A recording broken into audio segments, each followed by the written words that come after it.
Yeah! You know, guys, after reviewing Megadeth, I think it's time we talk about some Metallica. Hey, Noah's Niches here, reviews for niche and not so niche music, coming at you today with a Metallica tier list. After talking about Megadeth in my previous video, I think I was in the mood to talk about the other thrash metal band in the room, Metallica. If you do not already know, Metallica is my favorite band of all time, and I love talking about them, and that's what I'm about to do today. And yeah, I might be doing this by ranking their albums in an arbitrary tier list, but listen, it's gonna be worth your time, trust me. So without further ado, let's unbox a Iron Maiden wah pedal. Okay, got my X-Acto knife. Is it? Let's see. Oh my god! Wow! It's an Iron Maiden crybaby. Figure out how to ride the lightning. Oh yeah! Fucking ride the lightning! And let's crab walk straight into this. Alright, so here we have our tier list. As you can see, we have all the albums down here and all the tiers up here. Pretty self-explanatory. We're just gonna get rid of the F tier here and replace it here because no one really cares about E tier. So, alright, time to begin. So first off, we have Kill 'Em All in 1983, Metallica's debut album, right when the world realized that Metallica was the stuff. Kill 'Em All is interesting for me because I think there was great ideas going on around this album at the time, but they haven't been fully fleshed out until like later projects with Master of Puppets and Ride the Lightning a year later. I see Kill 'Em All as a very solid freshman album, especially from a metal outfit this renowned. You have songs like Hit the Lights, Whiplash, Motor Breath, and Seek and Destroy, making this album more thrashy. My personal favorite song on this record, The Four Horsemen. Great lyricisms, great music, all around better. Dare I say it? Better than the Mechanics. And unfortunately, my problem with this album is I'm not a huge fan of the songs that Dave Mustaine mainly wrote. I like Phantom Lord, but everything else I couldn't care for at all. And I have to talk about the elephant in the room, Anesthesia Pulling Teeth, which isn't that remarkable of a bass solo, but gets the job done, I guess. But you will not be coming back to it on subsequent listens. So, as for that, I'm putting this album in A tier, right where it belongs. And next up in 1984, we have Ride the Lightning. Ride the Lightning has slowly over time become my second favorite album. It's not my favorite, but it's my second favorite, and it's got some really good things going for it. By Fire with Fire is probably my favorite album opener from this metal outfit. Ride the Lightning, the title track, amazing solo work, amazing drumming, just all around the band firing on full cylinders, and this is a top 5 song for me in their discography. Of course, you have the classics like For Whom the Bell Tolls, Creeping Death, title track, and Fade to Black. Everyone knows these songs, everyone loves them, they're catchy, they're great, everything about them is wonderful. Trapped Under Ice and Call of Cthulhu need more attention, just not only in the Metallica fanbase, but just in metal in general. Great writing on these two songs. I love this album, it's perfect, almost perfect for me. That is why Ride the Lightning is our first S tier of the day. I am officially back. Yes! Yes! Yes! And next up we have 1986's Master of Puppets. Ah yes, probably the biggest metal album of all time, and for good reason. This isn't just a poser album, ladies and gents. If you really get into it, you'll see why it's as big as it is. Master of Puppets, no skip album here. Just like the last one, this album is also packing more punch with that thrash metal that Metallica fans love about this band. You have the opener Battery, which is probably their biggest one in their entire career, and for good reason. It's probably the thrashiest song on this record alongside with Damage Incorporated. It's fast, it's groovy, it gets you going, it's great. And then you have the title track, Master of Puppets, the one song that everyone knows and loves about this band. This is the poster child of Metallica. The Thing That Should Not Be is also a pretty good song. I don't get into it as much. It sometimes usually shifts between my least favorite, that or Damage Incorporated, but still Really great song. And if that's the worst song on this album, what are the rest of them like? Sanitarium. Ah, yes. Sanitarium is probably my second or first favorite Metallica song, shifting between Wherever I May Roam and that song. Disposable Heroes is a great song lyrically and probably my favorite one on this album in terms of the lyrics. And again, the music slaps as well. It's super fast-paced, also talking about war, which is a theme that they drill upon in their career a lot. Leopard Messiah is my pick for the most underrated song on this album. The main chorus riff and everything about it is amazing. I love the double bass work that Lars does in the middle part of the song. Of course, you have Orion, which I am ashamed to say, but this is probably my favorite instrumental of the band. What? No. Yeah, it's a generic pick for the instrumental favorite, but I will stick to it. I will die on that hill. I love this song, and it is a really good contender for, honestly, top 4 song on this album. It's a very emotional song. Damage Incorporated is super fast-paced. Again, really thrashy like Battery. So, for these reasons, Master of Puppets is going in S tier. I have nostalgia for this album, but I do tend to listen to Ride the Lightning more these days. So for now, it's going in S tier.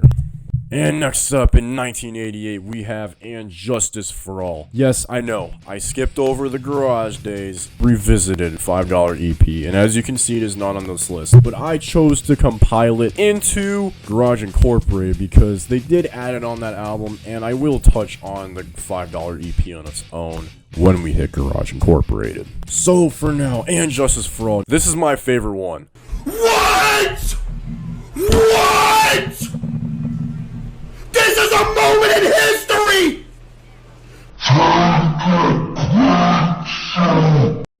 This is the album for me. It's hard-hitting, it's got great riffs. Yeah, the production isn't great, but sometimes, depending on the moments, it kind of aids in it. And more on the production, this album has no bass. Yeah, so when they were mixing this album, apparently Lars requested that the drums be turned up super loud and the bass taken way down low so that could be accomplished. And what do we get? Well, an album with no bass. It is such a shame because I would have loved to hear the bass lines on this album, especially from Blackened, since Jason, wrote the song. It is very sad, I must say, because I did go to my local record store one time and I found a bootleg copy of And Justice for Jason. And I have heard YouTube remixes of it, and it sounds so much fuller with the bass in the mix, and it's such a shame that it wasn't on the original studio album. So with that out of the way, I must address the elephant in the room with Metallica's earlier albums in general.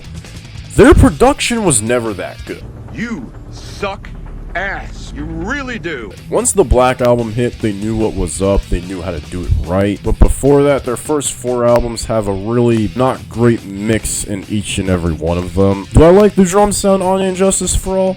Yes, quite a bit.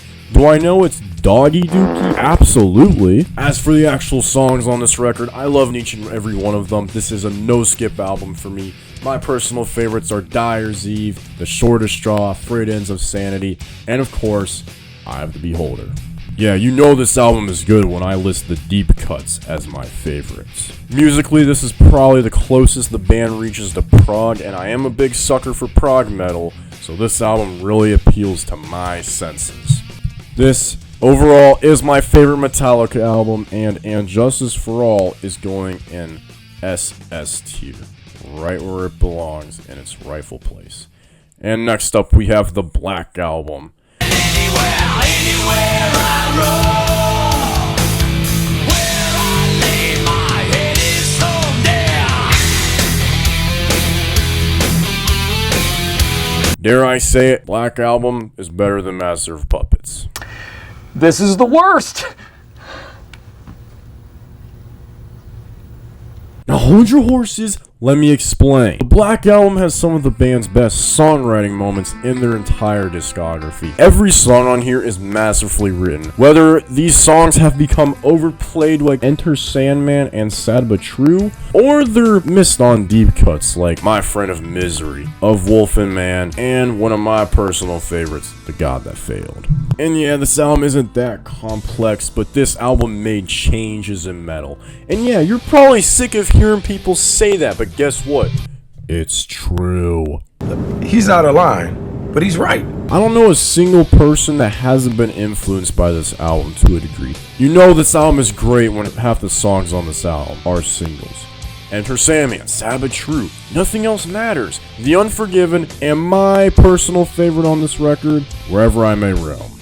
And the production on this thing, oh, it is spectacular. Honestly, this thing could hold up for another 30 years if I'm concerned. Every instrument is crisp, clean, and it sounds amazing. Mwah! Thank you, Bob Rock. Once again, the band talks about very interesting topics lyrically, like being scared at night on Enter Sandman, having a poor childhood, and the god that failed. All very interesting topics the band comes up with on this record. So with that being said, I have come to like this album more than Master of Puppets, so I'm going to put it above Master of Puppets. Call me crazy, you may want to call me crazy, but I do not care what you have to say. This is my opinion, my tier list, my channel. And after the Black Album, this is when things start to turn not that great. After the Black Album tour, the band were kind of bent out of shape, and they had toured for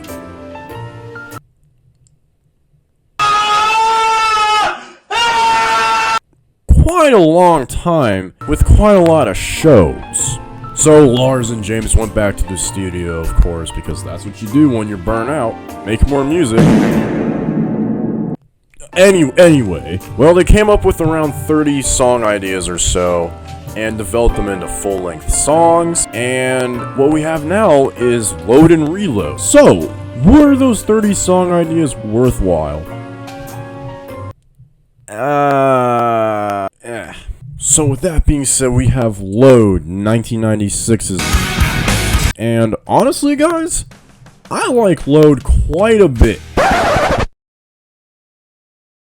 Is this nigga serious? I have really grown to enjoy Load. I think it has a lot of decent highlights on it that I like to talk about here. The track opener ain't my, well, you know, ain't my bitch. I'm not really that fond of. I think it's an overrated track opener. I'm not really that into this song. I just think it's really cringe. But they immediately followed it up with 2x4, which is honestly, give it the day, top 2 song for me on this record. I like how groovy it is. I like how country it is at the same time. I like how hard rocky it is. I really get into it. The house jack build I'm not that into that much. And we go on to Until It Sleeps. And this is my first hot take of the day. Until It Sleeps is probably their most overrated song. Stop! Stop!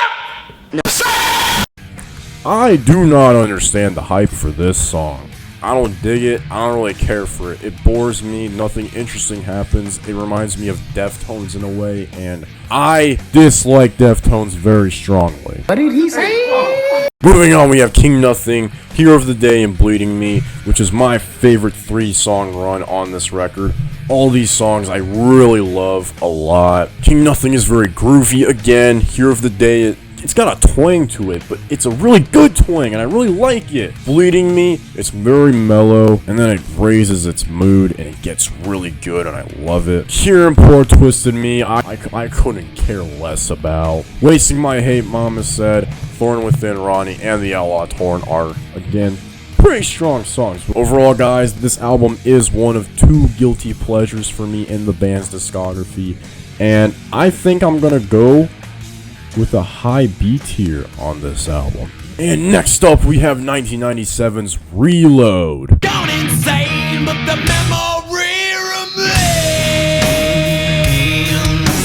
Yeah, so everything I said about Load, minus it by like 5 on this album. This album has a lot more filler than I would like to admit. The first 4 songs on this record, I will say, are all certified bangers. The Memory Remains is probably top 5 song in Metallica's discography for me. Fuel, Devil's Dance, and The Unforgiven 2 are more memorable songs on this record that I dearly love a lot. And this is where we stop with the Metallica train on this album, because everything else is pretty much forgettable in the middle third of this album. This is not a banger.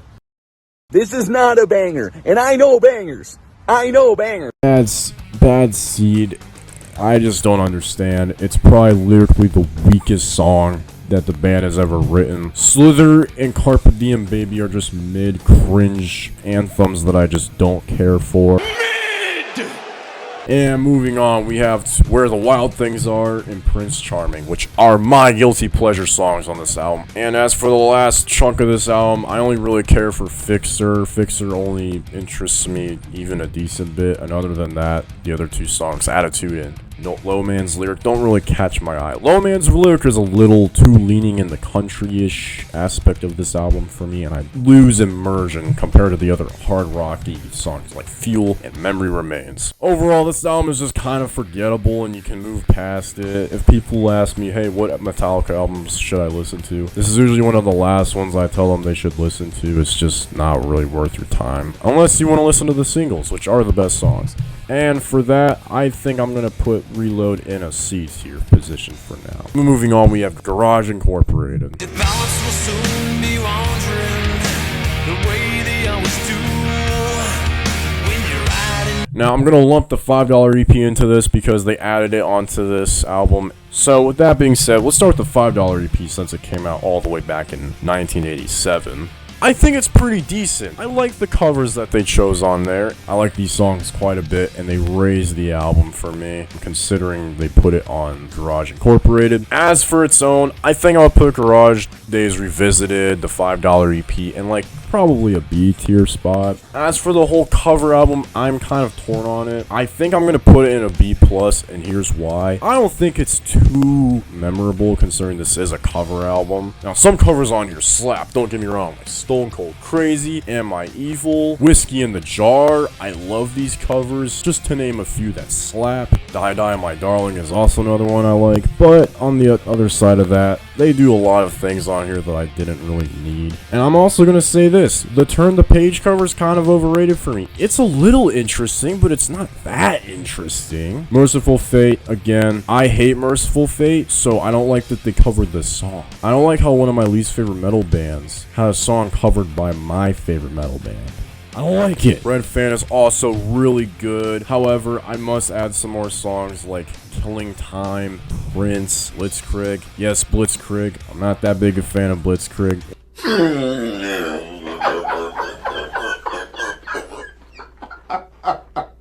It's just not it for me. Overall, this is a cover album, so you can probably skip it depending on how you feel. All the good covers that you see on this list, they usually played live back in the day anyway, so if you watch any of their live videos, you'll see them playing the ones that are worthwhile. So, for now, I'm feeling it's going to be a low B tier for me. It's pretty good, but not something I'd want to come back to that much.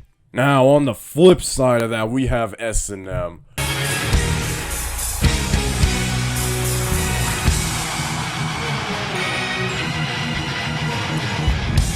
Oh my goodness.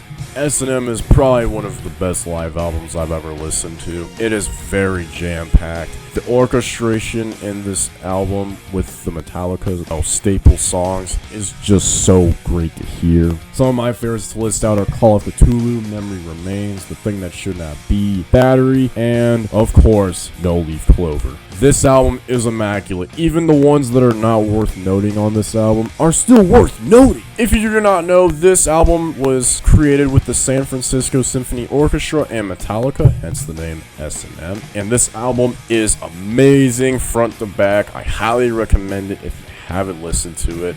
It's a great live album. And honestly, I think I'm feeling that this album is going in S tier. I don't like it better than Ride the Lightning, the Black Album, and Master of Puppets, but it's still really worth noting in their career. And next up we have... No! God! No! God, please, no! No! No! No! My favorite album! Yay! Yeah, I don't like this album. Know your place, trash. I will not lie to you. I have grown a little bit on Saint Anger since my very first video on it where I reviewed it. But like this much. Now, if you don't know, Saint Anger is actually a comedy piece disguised as a really shot and really badly written album. I'll try to paraphrase and sum this up short because I have a review on this album, and if you haven't watched it, I highly recommend it. I loved making it. Hey, mate. Agree with that?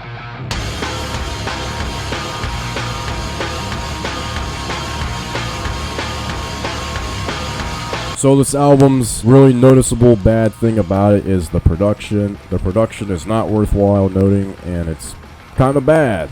And it sucks because I've heard the Some Kind of Monster documentary remaster for, you know, songs like Some Kind of Monster, and it's pretty good actually. It serves the songs pretty well, and it sucks listening to that and then coming back to this and realizing how doggy dookie this album is. Dookie? That rhymes with nookie. Hey Fred, I didn't ask you to come over here, okay? Shit! Songs are really underwhelming on this album and not worthwhile. My personal favorites are like Dirty Window, Saint Anger, Frantic, and that's about it. You guys like Shoot Me Again? I said shoot me again, I ain't dead yet. Come on, shoot me again, I ain't dead yet. Yeah, I didn't think so. Oh wait, what's that? All Within My Hands?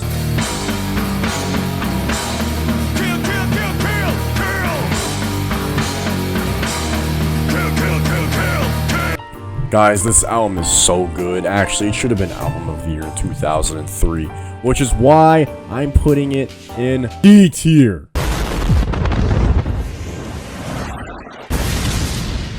It's D tier. Anyway, so you think, well, Noah, they must have come back with a really good album that was actually pretty good, right? Wah, wah, wah. Why are you still here? You guys know what's next. You all know what's next.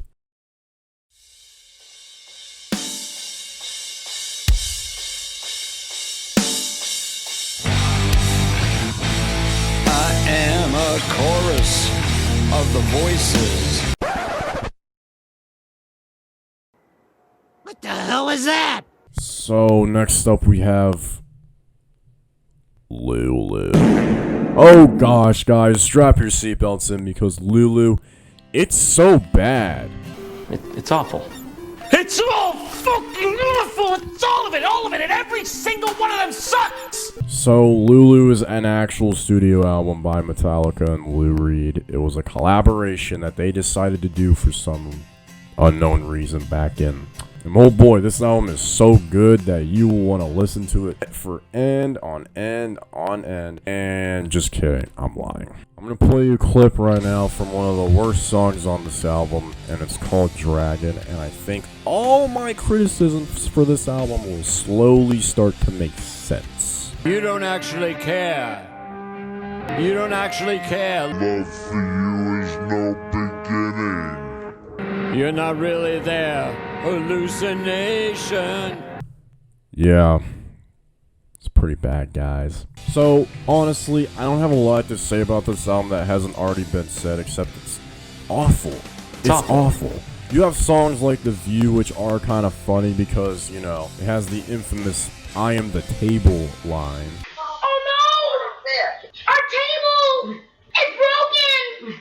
Dragon, Brandenburg Gate, Iced Honey, these songs are all awful. Honestly, every song on this record is awful and just not worth your time.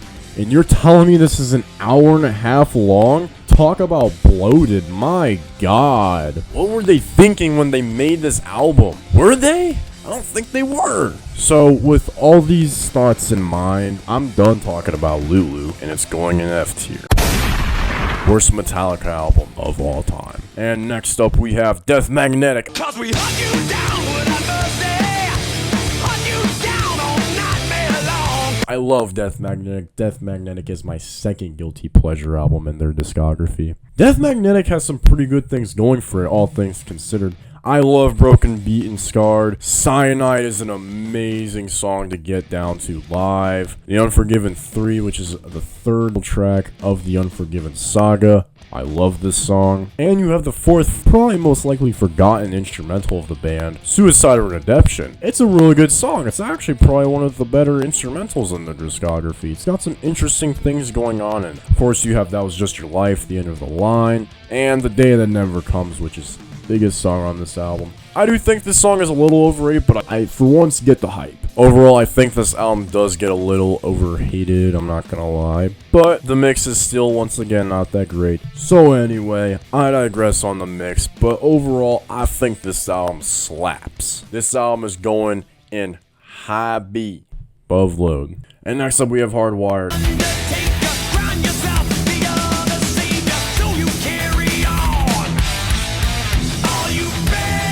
The band's second to most recent album. And this is where they kind of really start to become too bloated. Half the songs on the albums are worth a dang, and everything else is just not. It's so bad that like the first half of Hardwired is amazing, and the second half, aside from one song, is just so forgettable you just shouldn't even bother. Hardwired has some actually pretty memorable songs on it. The title track is really gritty, really thrashy again, back to their thrashy roots, and I love this. Atlas Rise is probably my favorite song on this album. Halo on Fire, Moth in the Flame are great. I love these songs.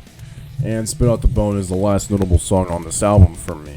Everything else, not worth your time. Man Unkind and Murder One are probably the most boring slogs to get through in the band's discography. And honestly, I just dig this album not that much, to be honest. So with that being said, I'm going to put this album in, it's a C tier, but it's above Reload. Interesting things happening, but not interesting enough for me. And the last thing I'm about to talk about today, forget these three. Last thing we have on the docket is 72 Seasons, Metallica's 2023 release.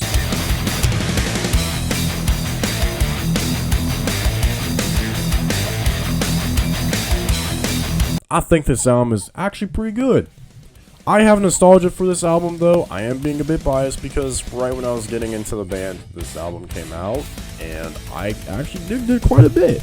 I have since lowered my opinion, however, because, you know, Ride the Lightning, the Black Album, and Justice for All, and some other stuff exists too. 72 Seasons is pretty good. I love the singles except for If Darkness Had a Sun and Screaming Suicide. Those songs don't really do it for me, but the title track and Lux Eterna are amazing.